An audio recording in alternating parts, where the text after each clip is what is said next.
Hi friends, ഇന്ന് നമുക്ക് കടയിൽ നിന്ന് കിട്ടുന്ന അതേ ടേസ്റ്റിൽ അതേപോലെ നല്ല ക്രിസ്പി ആയിട്ടുള്ള പൊട്ടറ്റോ ചിപ്സ് എങ്ങനെ വീട്ടിൽ തയ്യാറാക്കാൻ നോക്കാം. അപ്പോൾ അതിന് വേണ്ടി ഞാനിവിടെ ഇതുപോലെ വലുപ്പത്തിലുള്ള 2 ഉരുളക്കിഴങ്ങ് എടുത്തിട്ടുണ്ട്. ഇതിൻ്റെ തൊലിയൊക്കെ ഒന്ന് നമുക്ക് കളഞ്ഞെടുക്കാം. അപ്പോൾ തൊലി കളഞ്ഞെടുത്തിട്ടുള്ള ഉരുളക്കിഴങ്ങ് പിന്നെ നമ്മൾ നേരെ ഒരു സ്ലൈസർ വെച്ചിട്ട് വെള്ളത്തിലേക്കാണ് അരിഞ്ഞിടുന്നത്. നിങ്ങൾക്ക് വേണമെന്നുണ്ടെങ്കിൽ ഒരു പ്ലേറ്റിലേക്ക് അരിഞ്ഞിട്ട് അപ്പം തന്നെ നേരെ വെള്ളത്തിലേക്ക് എടുത്തിട്ടാലും മതി. പിന്നെ വെള്ളം എന്ന് പറയുന്നത് നല്ല തണുത്ത വെള്ളമായിരിക്കണം. അപ്പം ഞാൻ സാധാ വെള്ളത്തിൽ 2 ഐസ് ക്യൂബും കൂടി ഇട്ട് കൊടുത്തിട്ടുണ്ട്. അതിനുശേഷം നമുക്ക് ഇതേപോലെ സ്ലൈസ് ചെയ്തെടുക്കാം. അപ്പോൾ നമ്മൾ നേരെ വെള്ളത്തിലേക്ക് ഇടുമ്പോൾ ഈ ഉരുളക്കിഴങ്ങിൻ്റെ കളർ, ഈ ഒരു വെള്ള കളർ മാറില്ല. അല്ലാന്നുണ്ടെങ്കിൽ പുറത്ത് തന്നെ കുറേ നേരം വയ്ക്കുമ്പോൾ അതിൻ്റെ കളറിൽ മാറ്റം വരും. പിന്നെ ഇതിലൊരു തരം പശ പോലെയുണ്ട്. പശയല്ല, ഒരു ചെറിയൊരു കൊഴുപ്പ് പോലത്തെ ഒരു ഇത്. അത് നമ്മൾ കഴുകിയെടുക്കുമ്പോൾ തന്നെ ആ വെള്ളത്തിൻ്റെ കളർ മാറുമ്പോൾ അത് മനസ്സിലാവും. ആ ഒരു സാധനം ഈ ഉരുളക്കിഴങ്ങിൽ നിന്ന് പോയി കിട്ടണം. അപ്പോൾ അങ്ങനെ ചെയ്യുമ്പോൾ ആ സാധനം പോയി കഴിഞ്ഞിട്ട് നമ്മൾ ഫ്രൈ ചെയ്തെടുക്കുകയാണെന്നുണ്ടെങ്കിൽ നല്ല ക്രിസ്പി ആയിട്ടുള്ള പൊട്ടറ്റോ ചിപ്സ് കിട്ടും. ഇപ്പോൾ ഞാനിവിടെ 2 ഉരുളക്കിഴങ്ങും സ്ലൈസ് ചെയ്തെടുത്തിട്ടുണ്ട്. ഇനി നമുക്കൊരു 10 മിനിറ്റ് ഇത് ഈ വെള്ളത്തിൽ തന്നെ കിടക്കട്ടെ. ഇപ്പോൾ 10 മിനിറ്റ് കഴിഞ്ഞിട്ടുണ്ട്. ഇനി ഇത് നമുക്ക് ഓരോന്നായിട്ട് നമുക്ക് നല്ല കോട്ടൺ തുണിയിലൊന്ന് പരത്തിയിടണം. കാരണം ഇതിലുള്ള ആ വെള്ളം നനവ് ഒക്കെ തന്നെ പോയി കിട്ടണം, നല്ല ഡ്രൈ ആയി കിട്ടണം. അപ്പോൾ നിങ്ങൾക്കൊരു പേപ്പറിലോ അല്ലെങ്കിൽ തുണിയിലൊക്കെ വിരിച്ചിട്ട് ഫാനിൻ്റെ ചുവട്ടിലൊക്കെ വെക്കുകയാണെന്നുണ്ടെങ്കിൽ അല്ലെങ്കിൽ വെയിലത്ത് വെക്കുകയാണെന്നുണ്ടെങ്കിൽ പെട്ടെന്ന് അതിലത്തെ വെള്ളമൊക്കെ പോയി കിട്ടും. നല്ല ഡ്രൈ ആയതിന് ശേഷമാണ് ഇത് ഓയിലിട്ട് ഫ്രൈ ചെയ്തെടുക്കേണ്ടത്. ഇപ്പോൾ ഇതിവിടെ നന്നായിട്ട് ഡ്രൈ ആയി വന്നിട്ടുണ്ട്. ഒട്ടും തന്നെ വെള്ളം നനവില്ല. ഇനി നമുക്ക് കുറച്ച് ഉപ്പുവെള്ളം കലക്കി വയ്ക്കാം. അപ്പോൾ ഞാനിവിടെ ഒരു 1/4 കപ്പ് വെള്ളം എടുത്തിട്ടുണ്ട്. അതിലേക്ക് 1 ടീസ്പൂൺ ഉപ്പിട്ട് കൊടുത്തിട്ട് നന്നായിട്ടൊന്ന് മിക്സ് ചെയ്ത് വെക്കുക.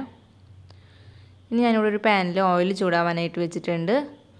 ഓയിൽ നന്നായിട്ട് ചൂടാകുമ്പോൾ നന്നായി ചൂടായ ശേഷം നമുക്ക് ഓരോ സ്ലൈസ് ഉരുളക്കിഴങ്ങായിട്ട് ഇതിലേക്ക് ഇട്ട് കൊടുക്കാം. അപ്പോൾ നല്ല ചൂടുള്ള ഉരുളക്കിഴങ്ങിലേക്ക് ഇട്ട് കൊടുക്കുമ്പോൾ ചെറിയൊരു പോളയൊക്കെ ആയിട്ട് വരും ഉരുളക്കിഴങ്ങിൻ്റെ മേലെ. പിന്നെ ഇട്ട് കഴിഞ്ഞാൽ പിന്നെ ഒരു മീഡിയം ഫ്ലെയിമിൽ വെച്ചിട്ട് വേണം അത് ഫ്രൈ ചെയ്യാനായിട്ട്. അല്ലാന്നുണ്ടെങ്കിൽ ഇത് ക്രിസ്പി ആയിട്ട് കിട്ടില്ല. അപ്പോൾ ഇടയ്ക്കൊക്കെ ഒന്ന് തിരിച്ചു മറിച്ചൊക്കെ ഇളക്കിയിട്ട് കൊടുത്തിട്ട് നമുക്കിതൊന്ന് ഫ്രൈ ചെയ്തെടുക്കാം. അപ്പോൾ ചെറിയൊരു വറവായി നമുക്ക് ഇളക്കുമ്പോൾ തന്നെ മനസ്സിലാവും ഇത് ചെറുതായിട്ടൊന്ന് ക്രിസ്പി ആയിട്ട് വരുന്നുണ്ടെന്ന്. ആ ഒരു സമയമാകുമ്പോൾ നമുക്കിതിലേക്ക് ഒരു 2 വട്ടം നമ്മൾ കൈ കൊണ്ട് ഇങ്ങനെ ഉപ്പുവെള്ളം ഒന്ന് തെളിച്ച് കൊടുക്കുക. നമ്മൾ സ്പൂൺ കൊണ്ടൊക്കെ ഒഴിച്ച് കൊടുക്കുമ്പോൾ ഒരുപാടായി പോവും, പിന്നെ എല്ലാ ഭാഗത്തേക്കും എത്തിയൊന്നും വരില്ല. അപ്പോൾ കൈ കൊണ്ട് ഇതുപോലെ 2 വട്ടം ഒന്ന് തെളിച്ച് കൊടുത്തിട്ട് ഒന്ന് ഇളക്കി കൊടുക്കുക. അപ്പോൾ നമ്മൾ തെളിച്ച് കൊടുത്ത് ഇളക്കുമ്പോൾ അപ്പോൾ വീണ്ടും ഒരു സോഫ്റ്റായിട്ട് മാറിയിട്ടുണ്ടാവും. ഇനി ക്രിസ്പി ആവണമെങ്കിൽ വീണ്ടും മീഡിയം ഫ്ലെയിമിൽ വെച്ചിട്ട് കുറച്ച് നേരം കൂടി ഇളക്കി കൊടുക്കുമ്പോഴേക്കും ഇത് നല്ല ക്രിസ്പി ആയിട്ട് കിട്ടും. ഇപ്പോൾ ഇതിവിടെ നല്ല ക്രിസ്പി ആയിട്ട് വന്നിട്ടുണ്ട്. ചെറുതായിട്ട് കളറൊക്കെ മാറി വന്നിട്ടുണ്ട്. നമുക്ക് ഇളക്കുമ്പോൾ തന്നെ മനസ്സിലാവും ഇത് ക്രിസ്പി ആയി വന്നിട്ടുണ്ട് എന്ന്.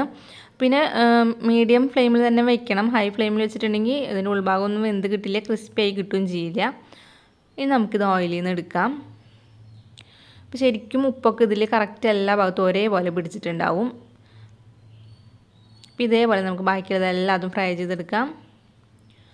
അപ്പോൾ നല്ല ടേസ്റ്റ് ആയിട്ടുള്ള കടയിൽ നിന്നൊക്കെ കിട്ടുന്ന അതേ ടേസ്റ്റ് ആയിട്ടുള്ളൊരു പൊട്ടറ്റോ ചിപ്സാണിത്. നിങ്ങൾക്ക് വേണമെന്നുണ്ടെങ്കിൽ ഇതിലേക്ക് ഈ നമ്മൾ ഓയിലിൽ നിന്ന് എടുത്ത അപ്പം തന്നെ ഇതിൽ കുറച്ച് മുളക് പൊടി വേണമെങ്കിൽ വിതറി കൊടുക്കാം കേട്ടോ. ആ ചൂടോട് കൂടി തന്നെ ഇട്ട് കൊടുക്കണം. ആവശ്യമുണ്ടെങ്കിൽ മാത്രം ഇട്ട് കൊടുത്താൽ മതി. ഞാനിപ്പോൾ മുളക് പൊടി ഒന്നും ഇട്ട് കൊടുക്കുന്നില്ല. അപ്പോൾ ഈ വീഡിയോ ഇഷ്ടപ്പെട്ടാൽ നിങ്ങൾ ഇതുപോലെ ഒന്ന് ട്രൈ ചെയ്ത് നോക്കിയിട്ട് നിങ്ങളുടെ അഭിപ്രായങ്ങൾ എന്നെ കമൻസ് ആയിട്ട് അറിയിക്കുക. പിന്നെ ഈ വീഡിയോ ഇഷ്ടപ്പെട്ടാൽ ലൈക്ക് ചെയ്യാനും ഷെയർ ചെയ്യാനും മറക്കരുത്. പിന്നെ ഈ ചാനൽ പുതിയതായിട്ടാണ് നിങ്ങൾ കാണുന്നതെങ്കിൽ പ്ലീസ് ചാനൽ ഒന്ന് സബ്സ്ക്രൈബ് ചെയ്യണേ. അപ്പോൾ ഇനി വേറൊരു വീഡിയോ ആയിട്ട് കാണാം. അതുവരേക്കും എല്ലാവർക്കും ബൈ.